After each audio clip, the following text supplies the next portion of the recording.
이 시각 현재 미국 대선 본투표가 경합주 7곳을 포함해 미국 전역에서 진행되고 있습니다. 네, 우리 시각으로 오전 9시부터 개표가 시작될 것으로 보이는데요. 당선 확정까지는 시간이 걸릴 것으로 보입니다. 워싱턴 연결해 현재 투표 상황 알아보겠습니다. 홍상희 특파원. 네, 워싱턴입니다. 네, 미국 전역에서 주마다 대선 본투표가 진행 중인데요. 투표 분위기 전해주시죠. 네, 제가 나와 있는 곳은 워싱턴 DC 내의 아터 캐퍼 커뮤니티 센터에 마련된 투표소입니다. 투표가 오전 7시부터 진행 중인데 바깥에도 대선 후보는 물론 상하원 등 후보자들의 홍보물이 줄지어 서 있는 모습을 보실 수 있습니다. 지금 현재 시각으로 오후 3시를 향해 가고 있는데요. 휴일이 아닌데도 여전히 많은 유권자들이 소중한 한 표를 행사하기 위해 줄을 잇고 있습니다. 투표소를 찾은 유권자들의 이야기를 직접 들어보시겠습니다. This election, because of course choosing between the two presidential candidates says a lot about our direction of our country moving forward. I would dream of a better future where people feel safer making their vote and their voice heard. I want everybody to feel more relaxed. 네, 이 시각 현재 미국 50개 주와 워싱턴 DC에서 투표가 진행 중인데요. 가장 먼저 본투표가 종료되는 인디애나주와 켄터키주에서 이곳 시각으로 저녁 6시에 투표가 마무리되고 7개 경합주에서는 미 동부 시각 기준으로 밤 10시까지 투표가 진행이 됩니다. 미 대선 투표 최종 마감은 알래스카주인데 우리 시간으로 오후 3시에 종료됩니다. 네, 개표는 바로 시작이 되는 겁니까? 개표 결과는 또 언제쯤 나오게 되는 겁니까?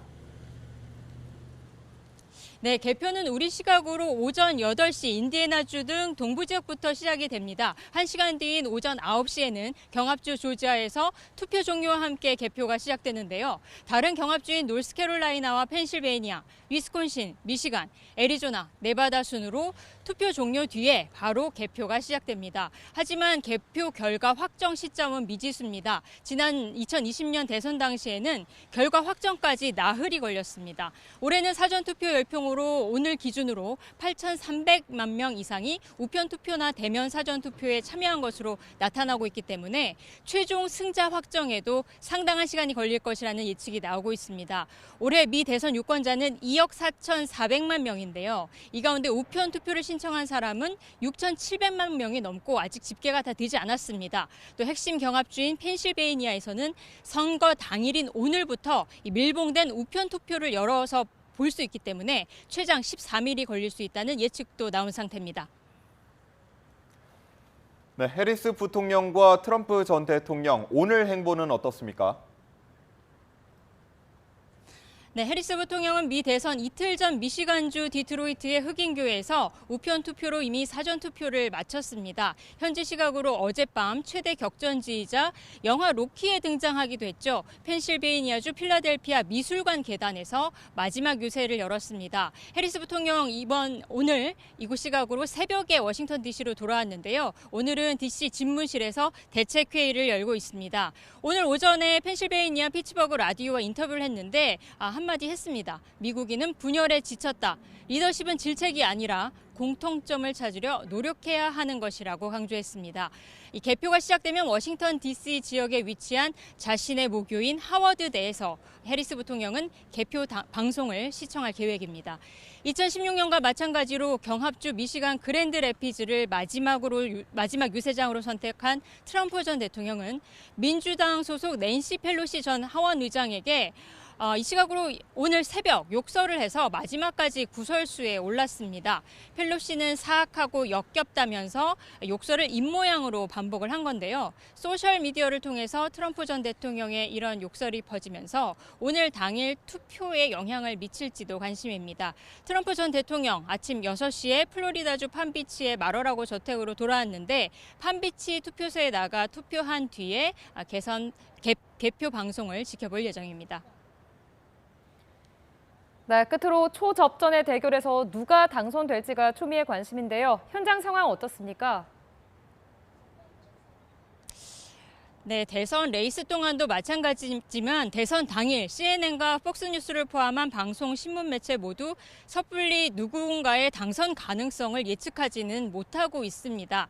영국 이코노미스트지가 미국 대선 결과 예측 모델을 분석했는데 해리스 부통령과 트럼프 전 대통령의 마지막 예상 승률도 50대 50으로 동률이었습니다. 다만 지난 10월 31일 기점으로 대선 막판에 해리스 부통령의 상승세가 관측됐다는 것이 이코노미스트의 분석인데요.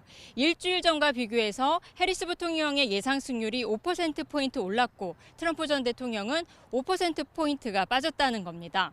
두 후보의 선거인단 확보 예상은 해리스 부통령이 270명이고 트럼프 전 대통령의 268명보다 2명 앞서는 것으로 나타났지만 여전히 박빙인 상태입니다. 지금까지 워싱턴 DC 투표소에서 YTN 홍사입니다. 총기 암살 시도가 몇 차례나 일어나면서 보안 문제는 이번 미국 대선의 큰 이슈였습니다. 관계 당국은 두 후보 주변은 물론 수도 워싱턴에 경호 인력을 대거 배치하는 등 혹시 모를 불상사에 대비해 비상체제에 들어갔습니다. 신웅진 기자의 보도입니다. 카멀라 해리스 미국 부통령의 모교인 하워드 대학입니다. 흑인들의 하버드로 불리는 명문 대학인데 해리스가 이곳에서 개표 상황을 지켜보기로 하면서 경호에 비상이 걸렸습니다. 자리를 함께하게 된 후배들은 흥분을 감추지 못합니다. Not only is she black, but she is a woman from Howard, and so that basically opens up a new road for all the girls that are trying to aim to do the same thing. 유세를 마친 도널드 트럼프 전 대통령은 플로리다의 웨스트 팜비치 컨벤션 센터로 이동했습니다. 트럼프는 이곳에서 개표 방송을 보며 파티를 하기로 했는데 그동안 몇 번의 암살 시도가 있었던 만큼 보안이 크게 강화됐습니다. 트럼프 지지자들도 대거 몰려왔습니다. I left Mississippi to come right here to do this. We want Trump. This is Trump country. 지난 2021년 1월 6일 대선 결과에 불복하는 트럼프 지지자들이 의사당에 난입해 악몽을 겪은 수도 워싱턴 DC는 초긴장 상태입니다. 백악관의 경비는 더 삼엄해졌고 의사당 주변에는 장벽이 설치됐으며 일반 상점들도 문을 덧대는 등 만일의 사태에 대비하고 있습니다. Our team has one focus, and that is how to keep Washington, D.C. safe and secure for residents and visitors. 경합주로 꼽히는 노스캐롤라이나 등에는 주 방위군이 배치됐고 일부 투개표 시설에는 드론과 저격수가 배치됐습니다. 초박빙 승부에 선거 분위기가 과열되면서 테러나 폭력 사태가 발생하면 자칫 대혼돈에 빠질 수도 있는 상황. 미국 경호당국은 특히 선거 부정을 거론하며 대선 불복에 포석을 깔아놓은 트럼프의 입을 주목하고 있습니다. YTN 신웅진입니다. 미국 대선이 막바지로 접어든 가운데 천문학적인 선거 비용 문제도 어김없이 논란이 되고 있습니다. 미국 안에서도 고비용, 저효율 선거라는 비판이 나오고 있지만 당장 개선할 방법은 마땅치 않아 보입니다. 보도에 유투건 기자입니다. 해를 거듭하면서 눈덩이처럼 커진 미국의 선거 비용은 이번에 다시 기록을 경신했습니다. 미국의 비영리 단체가 추산한 올해 선거 비용은 159억 달러, 우리 돈으로 22조 원을 넘어섰습니다. 물가 상승을 고려하면 2020년보다 약간 적은 규모입니다. 미국의 압도적인 선거 비용은 다른 나라와 비교하면 더욱 두드러집니다. 몇십 년 전만 해도 엇비슷했던 1인당 선거 비용은 이제 캐나다의 27배, 영국과 독일의 40배에 이르렀습니다. 천문학적인 비용이 들어가는 만큼 미국의 후보들은 선거 자금을 모으는데 사활을 걸 수밖에 없습니다. 그만큼 일론 머스크 같은 극소수 부자에 의존하는 경향이 커지고 각종 로비에도 취약해지고 있습니다. 지난 20년 새 정치 자금으로 100만 달러 이상을 기부한 갑부는 2배 가까이 늘었고 액수는 40배나 증가했습니다. 많은 미국인도 이런 현실을 우려하고 있습니다. 미국인의 85%는 선거 비용 때문에 좋은 정치인이 나오는 게 어려워졌고 72%는 선거 비용을 제한해야 한다고 응답했습니다. 미국의 엄청난 선거 비용은 광대한 영토와 값비싼 광고 시장, 정당별 예비선거 등이 복합적으로 작용한 결과입니다. 결정적 영향을 미친 건 표현의 자유를 앞세운 연방 대법원의 판결입니다. 연방의회에서 여러 차례 선거 비용을 규제하려는 입법을 시도했지만 번번이 위원 결정에 막혔습니다. 오히려 2010년엔 기업과 노조도 개인처럼 표현의 자유를 누릴 권리가 있다고 판결하면서 무제한으로 자금을 기부할 수 있게 만들었습니다. 시간이 많은 사람들이 자원봉사로 선거운동을 하는 것이나 돈이 많은 사람들이 돈을 기부하면서 선거운동을 하는 것이나 똑같은 것이다. 이렇게 판결을 했죠. 그 이후로는 돈이 천문학적으로 쓰이고 매번 선거를 할 때마다 쓰이는 돈이 더 늘어나는 그런 추세입니다. 결국 극적인 계기가 마련되지 않는 이상 선거 비용을 둘러싼 미국의 고민은 계속될 수밖에 없는 형편입니다. YTN 유튜원입니다. 미국 대선은 이제 선거운동을 마무리하고 투표가 한창 진행되고 있습니다. 치열한 선거 전에 미국인 열의 7은 대선 스트레스를 호소했고 대선 걱정에 잠을 설쳐서 요가나 명상을 시도하는 사람도 많다고 합니다. 김도원 기자입니다. 이번 미국 대선은 전문가도 결과를 예측할 수 없는 초접전입니다. 두 후보는 성별부터 정책까지 거의 모든 게 극과 극, 선거전도 치열하게 진행됐습니다. I think whichever way the election goes, I think there's going to be a real sea change in the world and in the United States. I think it's a scary election. 미국 심리학회 조사 결과 대선 때문에 상당한 스트레스를 받는다고 답한 사람이 69%로 지난 두 차례 대선보다 늘었습니다. 선거철이 되면 불면증 환자가 늘어난다는 말도 있습니다. We call it alexomnia, so it's insomnia linked with the election season. 불안감을 줄이려고 일부러 뉴스를 안 본다는 사람도 적지 않습니다. What I've been doing is I've been unfollowing a lot of people on Twitter, a lot of political accounts. I've been limiting my access to the news. Spend time with people you love, do things outside, take time away from phones. And that's the biggest thing, just not sitting in front of the TV as much as you can and consuming media. 요가나 명상으로 마음의 평안을 되찾으려 노력하기도 합니다. 선거는 물론 중요하지만 지나친 몰입은 건강에 좋지 않다는 게 전문가의 조언입니다. Survived many elections. We'll get through this, right? It's only 4 years trying to figure out what I do have the ability. YTN 김도원입니다. 러시아는 미국 대선과 관련해 결과에 신경 쓰지 않는다는 입장을 강조했습니다. 마리아 자하로바 러시아 외무부 대변인은 현지 시간 5일 외무부 홈페이지를 통해 발표한 성명에서 러시아는 이 선거의 결과에 신경 쓰지 않는다며 미국에는 우리나라와 대립한다는 초당적 합의가 있다는 점을 유념하고 있다고 말했습니다. 자하로바 대변인은 서방과 우크라이나에서는 러시아가 도널드 트럼프 전 미국 대통령의 승리를 원하고 있다고 주장하는데 러시아가 특정 후보를 지지하는가라는 질문에 답하는 형식으로 이같이 논평했습니다. 네, 우크라이나 전쟁 이후 테러 제재 등으로 경색 국면에 빠진 한국과 러시아와의 관계에 대해 러시아 정부는 관계를 먼저 망친 건 러시아가 아니라고 주장했습니다. 타스 통신 등에 따르면 마리아 자하로바 러시아 외무부 대변인은 현지 시간 5일 러시아 남부 소치에서 열리는 발다의 국제 토론 클럽을 앞두고 기자들과 만나 한국과 관계를 망치지 않았다고 강조했습니다. 자하로바 대변인은 러시아가 한국에 대한 제재를 먼저 개발하거나 채택한 것이 아니라며 안타깝게도 한국이 미국의 주도에 따르는 것을 봤고 아마도 압박을 받았을 것이라고 밝혔습니다. 미국 정부가 러시아 쿠르스크로 이동한 북한군을 최소 10,000명 규모로 평가한 가운데 우크라이나 정부는 이보다 많은 최대 15,000명이 될 것이라고 분석했습니다. 루스템 우메로프 우크라이나 국방장관은 KBS와의 인터뷰에서 현재 쿠르스크에 북한군 12,000명 정도가 있는 것으로 식별됐다며 2,500명에서 3,000명씩 추가로 오고 있다고 밝혔습니다. 우메로프 장관은 북한군 규모가 최대 15,000명이 될 것으로 본다며 이들은 러시아군 일부로 참여해 전장 전체에 분산 배치될 것이라고 말했습니다.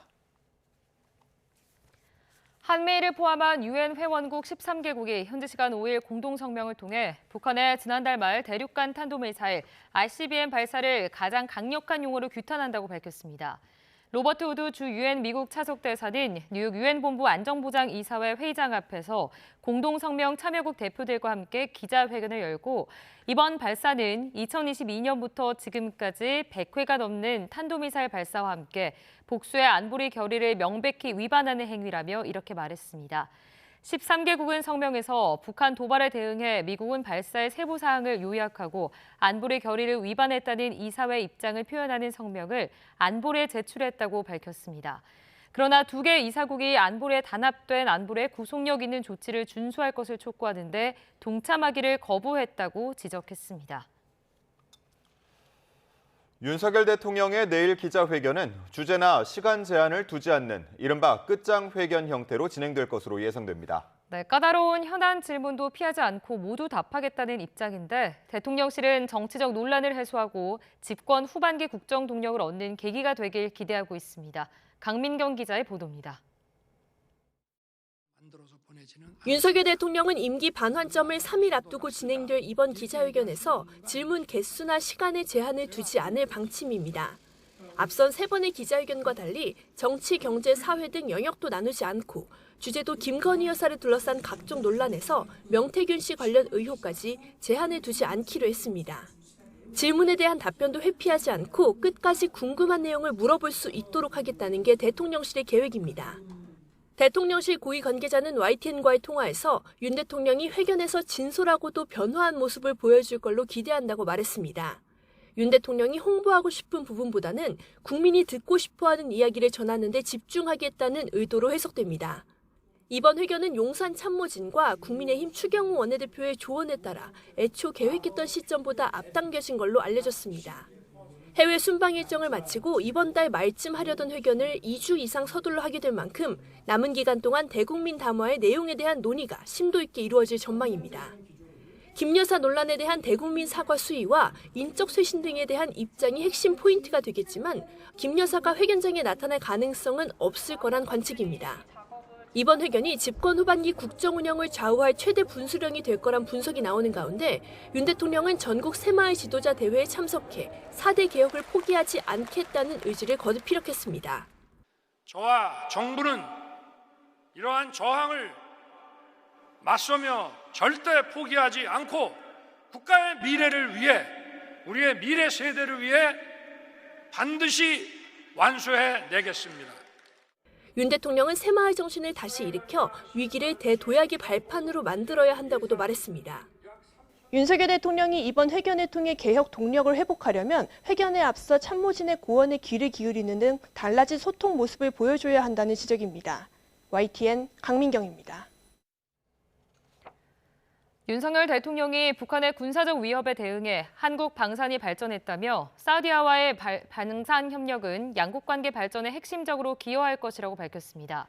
윤 대통령은 어제 용산 대통령실에서 방한 중인 압둘라 빈 반다르 알 사우드 사우디 국가방위부 장관의 접견에 이같이 말했습니다. 윤 대통령은 사우디가 우리 경제와 에너지 안보의 핵심 동반자로서 매우 각별한 나라라며 한국이 다양한 분야에서 사우디와 협력 가능한 최고의 파트너임을 강조했습니다. 이에 압둘라 장관은 양국 간의 국방 협력이 이미 수준 높게 진행되고 있다며 화력 시범과 장비 전시 참관을 통해 한국 방산의 우수성을 다시 한번 체감했다고 말했습니다. 윤석열 대통령이 내일 대국민 담화를 전격 예고하자 국민의힘 한동훈 대표는 국민 눈높이에 맞는 담화가 되길 기대한다고 말했습니다. 네, 윤 대통령이 과연 어떤 메시지를 낼지 당 안팎에선 기대감과 함께 우려의 목소리도 흘러나오고 있습니다. 손유정 기자입니다. 윤석열 대통령이 애초 이달 말로 예상됐던 입장 발표를 7일로 앞당기자 한동훈 대표는 국민 눈높이를 거듭 강조했습니다. 국민의 눈높이에 맞는 담화가 되길 기대하고요. 반드시 그래야 한다라고 생각합니다. 남은 임기 절반 국민 신뢰를 얻기 위해선 인적 쇄신과 함께 김건희 여사 논란도 국민 눈높이에 맞게 대처해야 한다는 겁니다. 대통령 담화 소식이 전해진 직후 한 대표 측은 한 대표의 그간 작심 발언과 더불어 여러 통로로 전해진 쇄신 요구가 대통령실 기류를 변화시켰다고 평가했습니다. 다만 추경호 원내대표가 용산을 찾은 사실을 공개하며 국민과의 소통 기회를 일찍 가져달라는 당내 여론을 대통령에 전했다고 밝혔는데 대통령실에 다녀왔습니다. 말씀을 전했고 당초에 11월 말경 이야기가 나와서 그보다는 훨씬 이런 시점이면 좋겠고. 그동안 대통령과 불편한 관계를 이어왔던 한 대표를 겨냥한 발언이란 해석이 나왔습니다. 친한계에선 한 대표의 존재감을 애써 축소하려는 의도라는 볼멘 소리도 나왔는데 한 대표도 주위에 불쾌감을 드러낸 것으로 전해졌습니다. 당 안팎에선 대통령이 내놓을 메시지가 초미의 관심사로 떠올랐습니다. 친윤계는 대통령이 명태균 씨가 연루된 공천 개입 의혹을 충분히 설명하고 국민이 납득할 만한 조치를 밝힐 거로 기대했습니다. 결단이 내려지면은 거침없이나 처리하시는 스타일이시니까 국민들께 납득하시고 또 국민들께서 충분히 이해하실 만한 조치가 있으시리라 생각합니다. 다만 친한계를 중심으로 대통령이 국민 기대에 걸맞은 쇄신을 결단할 수 있을지 우려 섞인 전망도 적지 않습니다. 자화자찬적인 메시지는 하시면 안 될 것 같아요. 국민들에 대한 진솔한 사과가 필요하다고 생각해요. 법적으로 아무 문제가 없지 않느냐라는 얘기를 국민들이 받아들이지 않습니다. 한동훈 대표는 윤 대통령 대국민 담화 전날 3선 이상 중진 의원들을 만나 현안 관련 의견을 청취하기로 했습니다. 갑작스레 당겨진 대통령 일정을 두고 개파 간 물밑 신경전도 여전한 가운데 이번 대통령 담화가 당정 그리고 당내 갈등을 해소하는 계기가 될 수 있을지 주목됩니다. YTN 손효정입니다.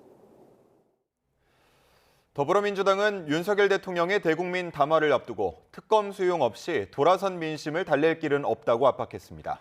오늘 14일 김건희 여사 특검법을 통과시키기 위한 절차를 밟는 동시에 명태균 씨의 녹취를 추가로 공개하는 등 여론전도 강화하고 있습니다.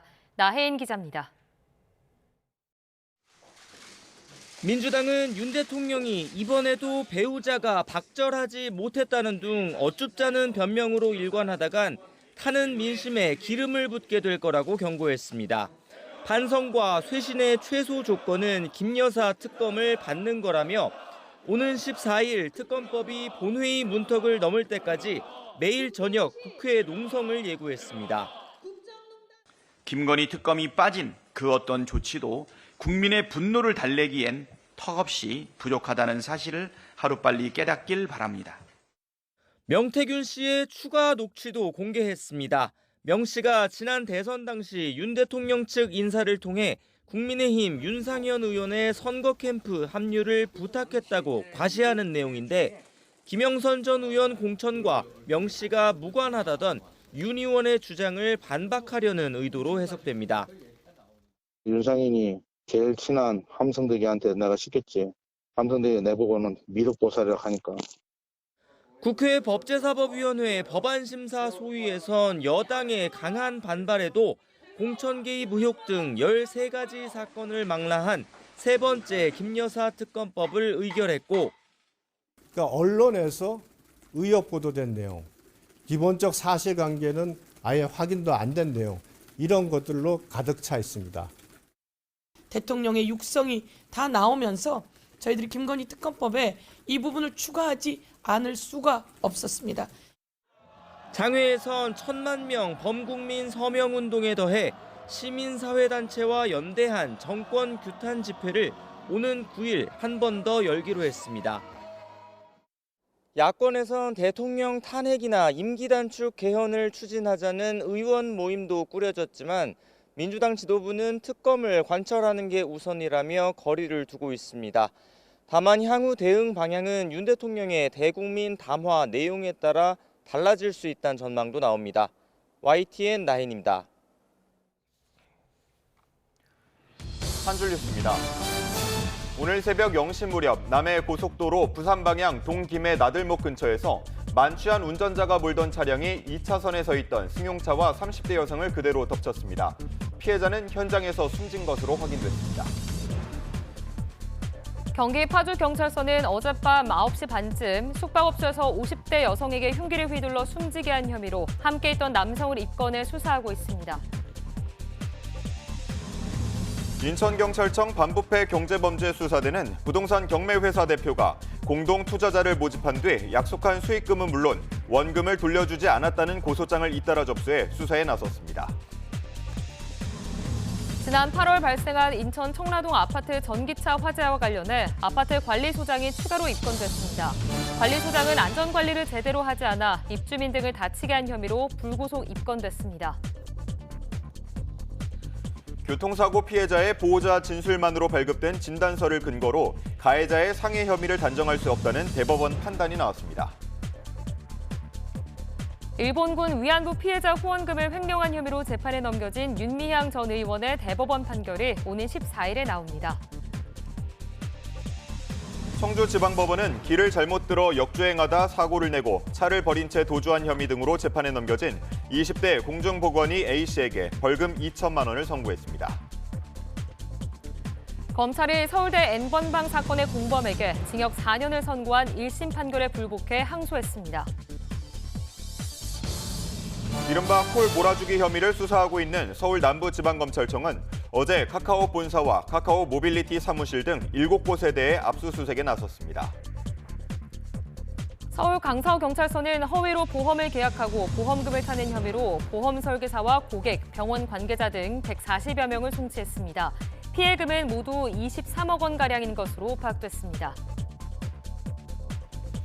서울 동작경찰서는 공원에서 절도 피의자를 검거하는 데 기여한 전직 육군 장교 출신 40대 위성규 씨에게 감사장을 전달했습니다.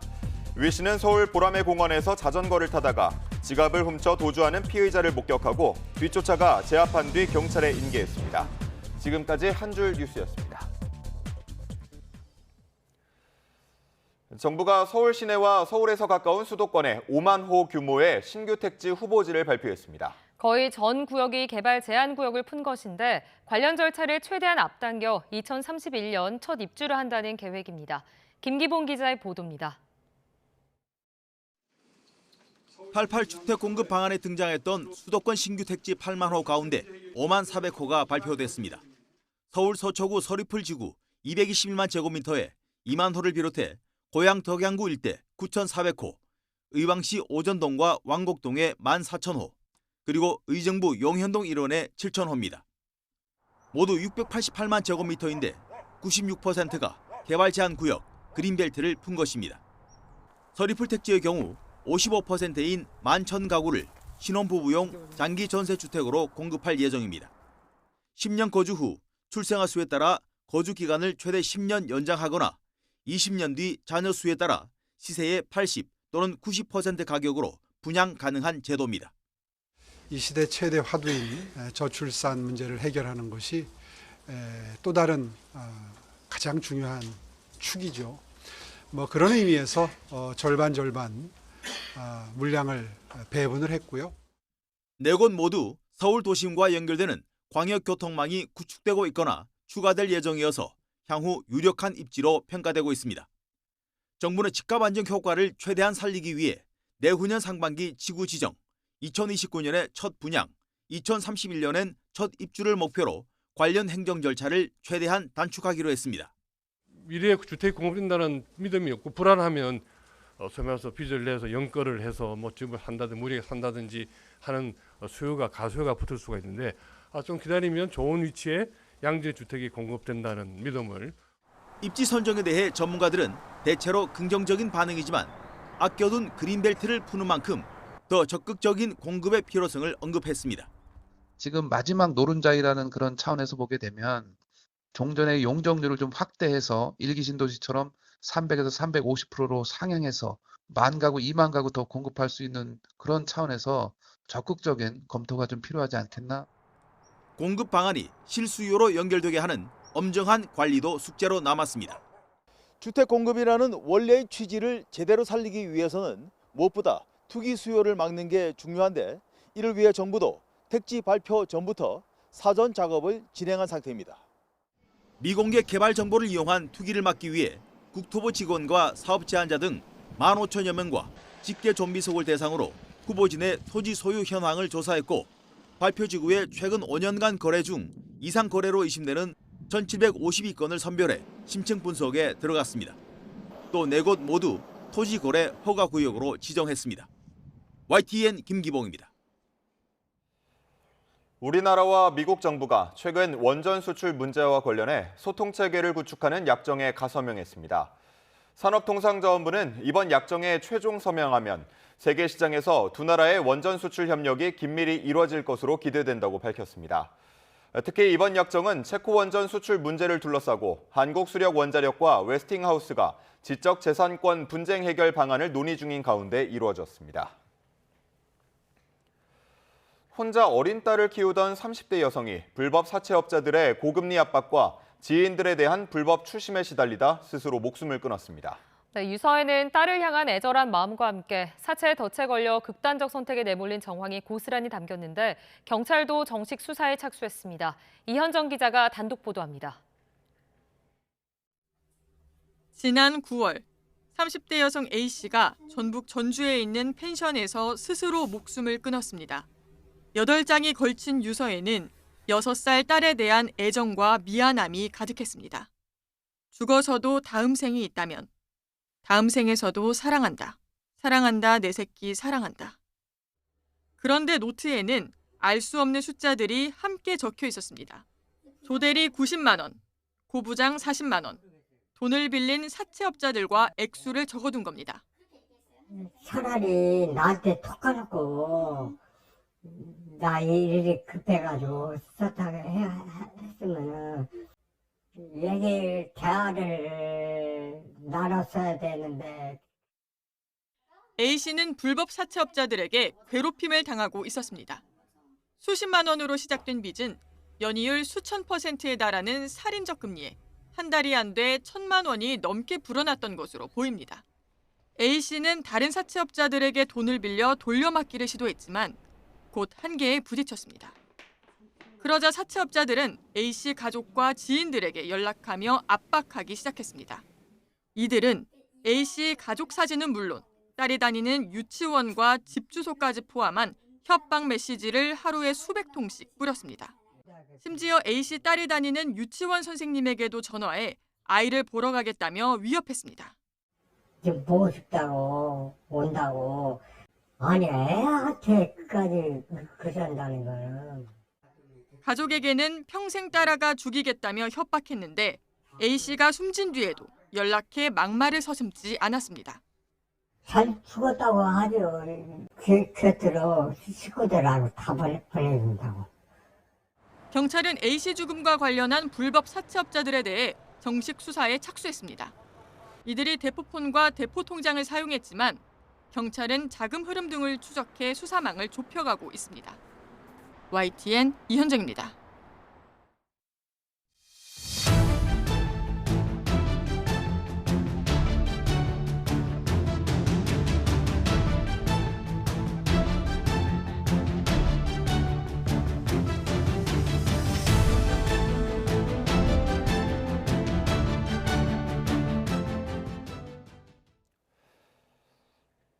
공천 개입 의혹의 핵심 당사자인 명태균 씨가 모레 오전 10시 피의자 신분으로 검찰 조사를 받습니다. 명 씨 변호인으로 선임된 김소연 변호사는 미래한국연구소 실소유주가 명 씨라고 하는데 명 씨가 경영과는 무관하다는 정도를 입증할 증거를 가지고 있다고 밝혔습니다. 지난 대선에서 당시 후보였던 윤석열 대통령을 위해 여론조사를 해주고 그 대가로 김영선 전 의원의 공천을 받았다는 의혹을 반박한 것입니다. 검찰이 명태균 씨의 공천 개입 의혹 사건과 관련해 전담 수사팀을 꾸렸습니다. 차장검사와 부장검사 등 검사 4명을 추가로 투입하고 여론조사 조작 의혹 등 제기된 의혹 모두를 들여다본다는 계획입니다.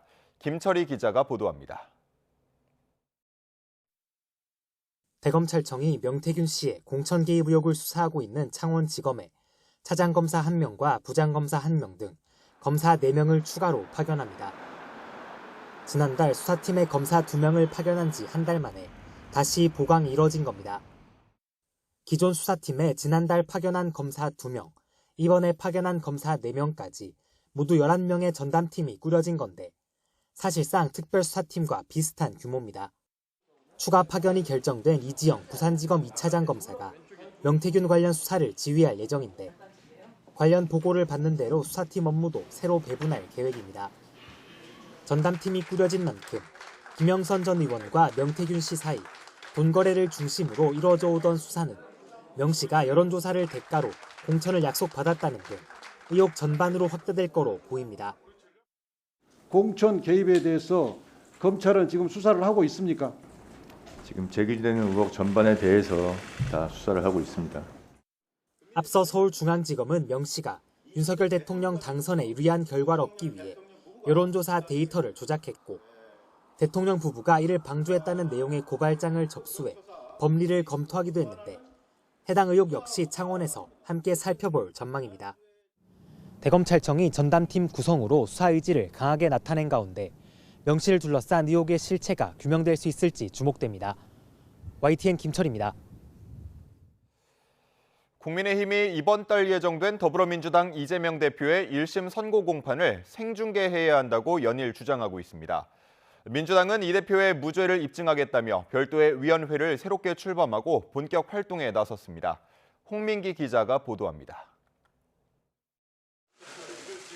국민의힘은 오는 15일과 25일로 예정된 민주당 이재명 대표의 1심 선고 공판을 생중계해야 한다는 입장을 거듭 내비쳤습니다. 무죄를 주장하는 이 대표 측이 생중계를 거부할 이유가 없다며 재판을 공개하는 게 이 대표 지지자들을 위한 예의라고도 지적했습니다. 만약 이재명 대표가 생중계에 동의하지 않는다면 재판부에서 공판 생중계를 결단 내려주길 바랍니다. 1심 법원에도 선고 생중계를 요청하는 탄원서를 제출하는 등 국민의힘은 이 대표 선고를 앞두고 연일 사법 리스크 공세에 열을 올리고 있습니다. 공직선거법 위반과 위증교사 두 사건 모두 유죄가 선고될 거란 자신감이 깔린 거란 분석 속에 명태균 씨 의혹 등으로 수세에 몰린 상황에서 전국 반전의 계기로 삼겠다는 전략으로 풀이됩니다. 선거법 위반 사건은 100만 원 이상 벌금형이, 위증교사 사건의 경우 금고형 이상이 대법원에서 확정되면 이 대표는 국회의원직을 잃게 됩니다. 여기에 형 확정 뒤 5년 동안 피선거권도 박탈돼 대선에 출마할 수 없게 되는 등 사실상 이 대표의 정치 생명이 달린 첫 선고인 만큼 비록 1심이라도 생중계로 여론전을 벌이겠다는 의도도 읽힙니다.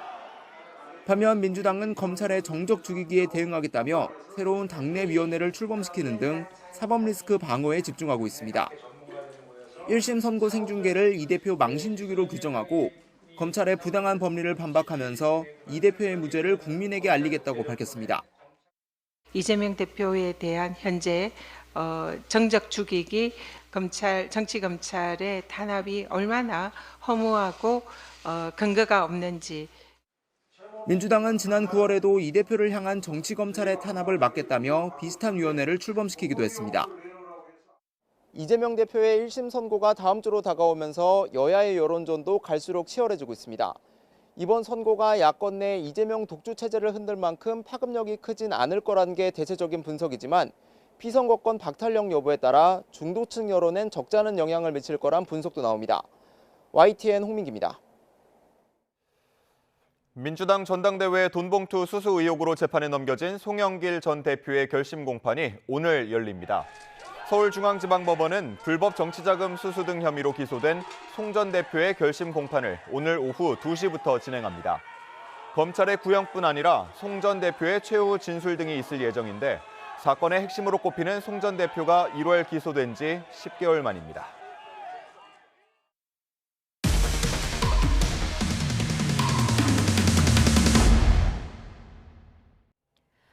네, YTN은 오늘부터 공법단체 5.18 부상자 회장을 둘러싼 각종 의혹을 집중적으로 보도합니다. 먼저 조규현 회장이 낸 이력서의 고등학교 학력이 거짓으로 드러났는데요. 이는 44년 전 조 회장의 5.18 당시 행적과 연결되기 때문에 사안이 중대합니다. 조규현 회장은 과도한 흠집내기라며 반발하고 있습니다. 오선열 기자가 단독 보도합니다. 지난 7월 취임한 61살 조규현 5.18 부상자 회장. 조 회장은 회장에 나서면서 이력서에 광주고등학교를 나왔다고 썼습니다. 그런데 YTN 취재 결과 조규현 회장이 이력서에 적은 고등학교 학력은 사실이 아닌 것으로 확인됐습니다. YTN이 확보한 광주광역시 교육청 자료입니다. 조규현 회장은 광주고등학교가 아니라 광주고등학교 부설 방송통신고등학교를 나온 것으로 돼 있습니다. 그것도 졸업한 해가 지난 2021년입니다. 그때 검정고시 학원을 다니다 당시에서 내가 그 한 44년 전 일인데 우리는 크게 생각지 않고 고등학교 2학년 때 나이다고 이야기를 했지. 또 다른 문제는 조 회장이 자신을 1980년 5월 만 17세 고등학교 2학년 때 5.18을 맞아 시민군으로 계엄군과 맞서 싸우다가 체포되라고 소개한 겁니다. 하지만 광주광역시의 지원금 지급 결정서엔 조규현 회장이 5.18 민주화운동 기간이 훨씬 지난 9월 23일에야 연행돼 24일 동안 구금된 것으로 적혀 있습니다. 5.18 당시 직업은 농업, 지원금을 받을 당시의 직업은 파레스 호텔로 돼 있습니다. 경찰관들이 나를 그냥 농사라고 해서 이렇게 된 것이지. 도안대로 데리고 와 거기서 조사를 하고 또 고문도 당하고 그리고 또 서부서 오고 계속 이런 걸 반복을 했죠. 조규현 회장은 일부 회원들이 자신을 상대로 과도한 흠집내기를 하고 있다며 명예훼손 혐의로 고소했다고 밝혔습니다. YTN의 노선열입니다. 경찰이 진료기록부에 제대로 기록하지 않고 프로포폴 등 마약류를 환자들에게 처방하고 투약해준 혐의로 강남의 유명 병원장을 수사하고 있습니다. YTN 취재 결과 병원장의 부인은 프로포폴 중독으로 숨진 것으로 확인됐습니다. 유서연 기자가 단독 보도합니다. 서울 청담동의 성형외과 피부과 의원 홈페이지입니다. 20년 가까이 이곳을 운영했던 50대 병원장 A씨가 마약류관리법과 의료법 위반 혐의로 경찰에 입건됐습니다. A씨는 자신이 운영하던 의원에서 진료기록부에 기재하지 않고 환자들에게 프로포폴을 처방하고 투약해준 혐의를 받습니다.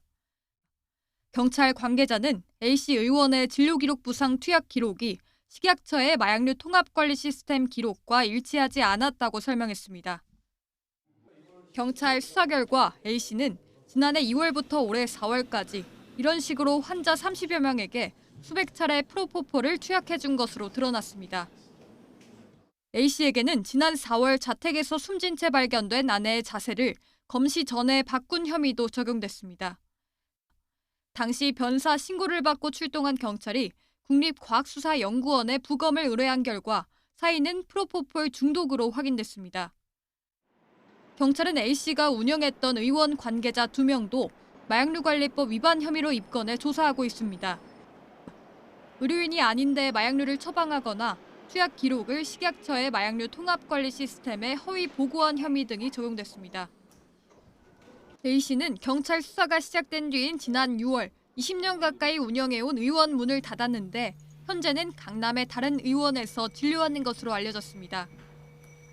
병원에서 프로포폴 처방 관련 사건이 반복되는 가운데 식약처는 의사나 치과 의사가 스스로 처방하거나 투약할 수 없는 이른바 셀프 처방 금지 1호 마약류로 프로포폴을 지정하는 방안을 추진하고 있습니다.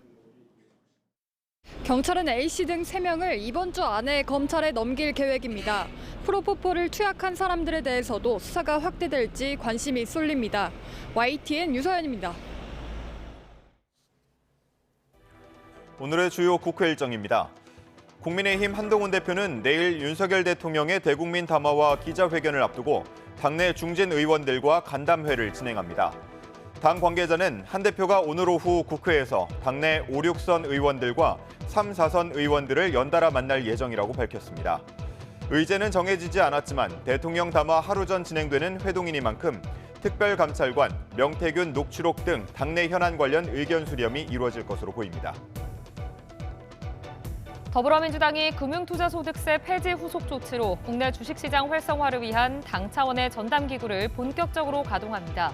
민주당 주식시장 활성화 TF는 국회에서 첫 회의를 열고 주주 이익을 보호하는 상법 개정과 자본시장을 선진화하기 위한 관련법 개정 등을 논의할 계획입니다. TF 단장은 국회 기획재정위원인 재선 오기영 의원이 맡기로 했는데 출범식엔 박찬대 원내대표도 참석해 힘을 실을 예정입니다. 커피 한 잔의 여유라는 말이 있습니다. 하지만 최근 커피값이 점점 오르면서 커피 한 잔도 부담이 되고 있는데요. 원두 가격 상승에 서민들이 즐겨 찾는 인스턴트 커피도 다음 주부터 가격이 오릅니다. 오동건 기자가 취재했습니다. 점심시간 직장인들의 손마다 들려있는 커피 음료. 식사 뒤 동료들과 커피를 마시며 사무실로 복귀하는 게 어느덧 일상이 됐습니다. 밥 먹고 나서 다시 또 일을 시작해야 되니까 그때도 약간의 기분 전환? 직장인들의 작은 피난처 커피. 한국소비자원에서 커피 전문점 소비자 1000명을 대상으로 설문조사한 결과 73.5%가 커피 전문점의 음료가 비싸다고 응답했습니다. 그렇다면 소비자들은 얼마 정도를 적정 가격으로 느낄까? 뜨거운 아메리카노 기준으로 2,500원, 2,600원 정도면 괜찮을 것 같습니다. 이처럼 소비자가 생각하는 적정 가격과 실제 가격은 대부분 10% 이상 차이가 있었고 일부 음료의 경우 1,000원 넘게 차이가 나는 경우도 있었습니다. 하지만 커피 가격은 계속 오름세입니다.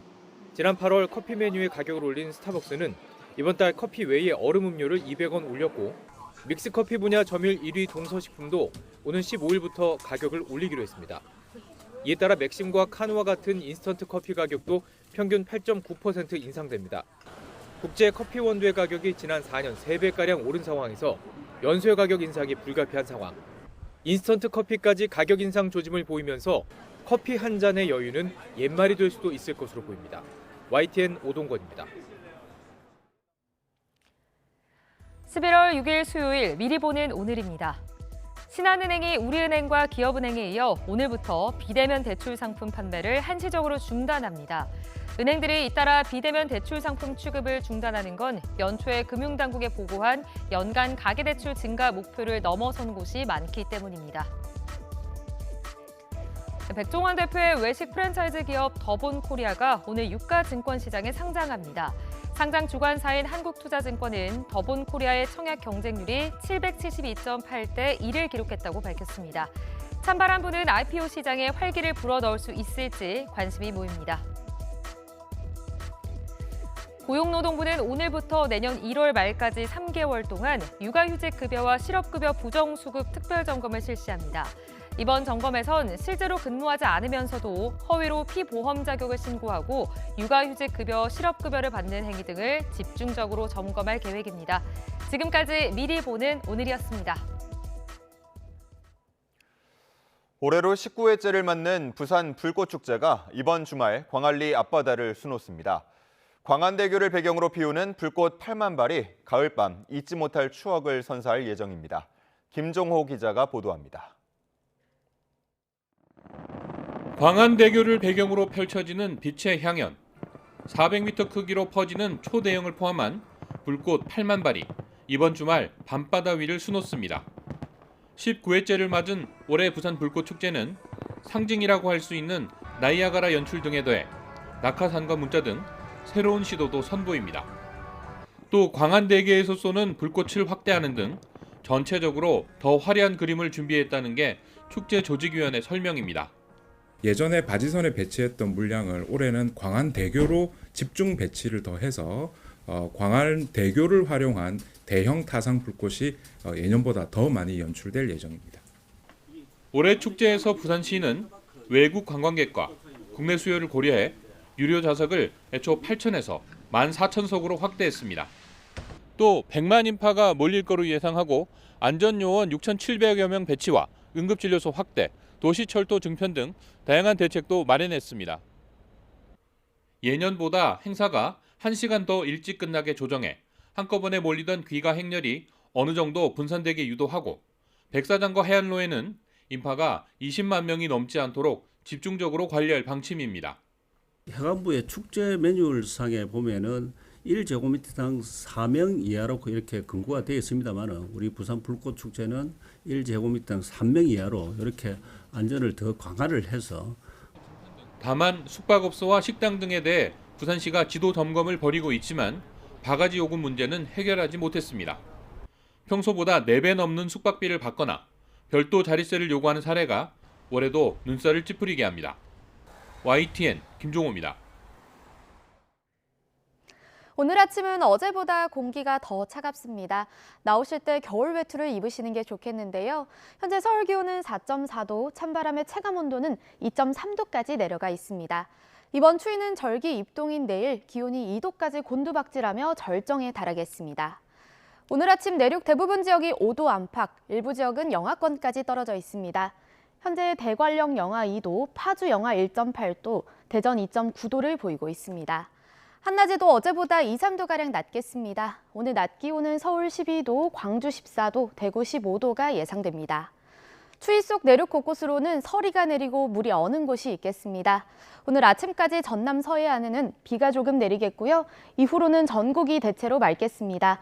다만 제주도를 중심으로는 초속 20m 이상의 돌풍이 몰아치겠습니다. 오늘에 이어 내일도 곳곳에서 올가을 최저 기온을 경신하겠습니다. 때이른 추위는 금요일부터 점차 누그러질 전망입니다. 날씨였습니다. 이상으로 뉴스타트 1부 마칩니다. 잠시 후 2부가 이어집니다. 시청해주신 여러분 고맙습니다.